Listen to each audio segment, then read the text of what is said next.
திரைப்படங்களில் சித்தரிக்கப்படும் காதல் ஏற்படுத்தும் தாக்கம் இளைஞர்கள் மத்தியில் அதிகம் என்கிறார்கள் சமூக ஆர்வலர்கள். இது பற்றி மூத்த செய்தியாளர் கவிதா முரளிதரன் மற்றும் சினிமாவில் பெண்கள் சித்தரிப்பு குறித்து கையெழுத்து இயக்கம் நடத்தி வரும் ஐஸ்வர்யா ஆகியோர் தெரிவித்த கருத்துக்களை தற்போது பார்க்கலாம். தமிழ்நாட்டில் குறிப்பாக சினிமா அப்படின்றது மிகப்பெரிய இன்ஃப்ளூயன்ஸாக தான் இருக்குது.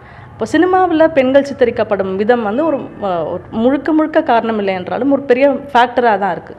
நீங்கள் எல்லா படங்களையும் பார்த்தா, நான் ரஜினிகாந்தில் ஆரம்பித்து விஜய், தனுஷ் வரைக்கும் சொல்லலாம், எல்லா படங்களையும் பார்த்தா அவங்க வந்து ஒன்று பெண்களை வந்து மிரட்டி அடக்கிறவங்களா இருப்பாங்க, டேமிங் த விமன், டேமிங் த ஸ்ட்ரூன்ற டைப்பில் இருப்பாங்க. அப்படி இல்லைன்னா தனுஷ் டைப் படங்கள்லாம் பார்த்தோன்னா ஸ்டாக்கிங், இப்போ நடக்கிற அதே விஷயம் தான். பெண்களை பின்தொடர்ந்து சென்றால் அவங்களுக்கு வந்து நம்ம மேலே காதல் வந்துடும். இந்த மாதிரியான மித்ஸை வந்து நிறைய திரைப்படங்களில் வந்து காட்டுறாங்க. அது ஏதோ ஒரு விதத்தில் இன்றைக்கி இருக்கக்கூடிய இளைஞர்களை வந்து நிறைய இன்ஃப்ளூயன்ஸ் பண்ணதுன்னு தான் நான் நினைக்கிறேன்.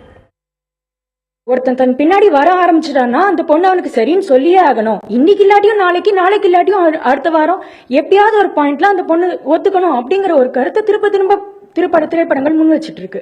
அதனால என்ன ஆகுதுன்னா, இந்த பாக்குற பசங்க முக்கியமா ஒரு ஆண் பெண் பேச்சுவார்த்தையே அலோவ் பண்ணாத ஒரு ஸ்கூல்ல இருந்தோ கல்லூரியில இருந்தோ அந்த பேக்ரவுண்ட்ல இருந்து வரவங்க வந்து பெண்கள் இப்படிதான் இருப்பாங்க, இந்த மாதிரி எல்லாம் பண்ணாக்க அந்த ஹீரோ பேசுற மாதிரி நம்ம நடந்துக்கிட்டாக்க அந்த பெண்கள் நம்ம கருத்துக்கு இணங்கி வந்துருவாங்க அப்படின்னு நம்பக்கூடிய ஒரு சூழல் உருவாயிட்டு இருக்கு.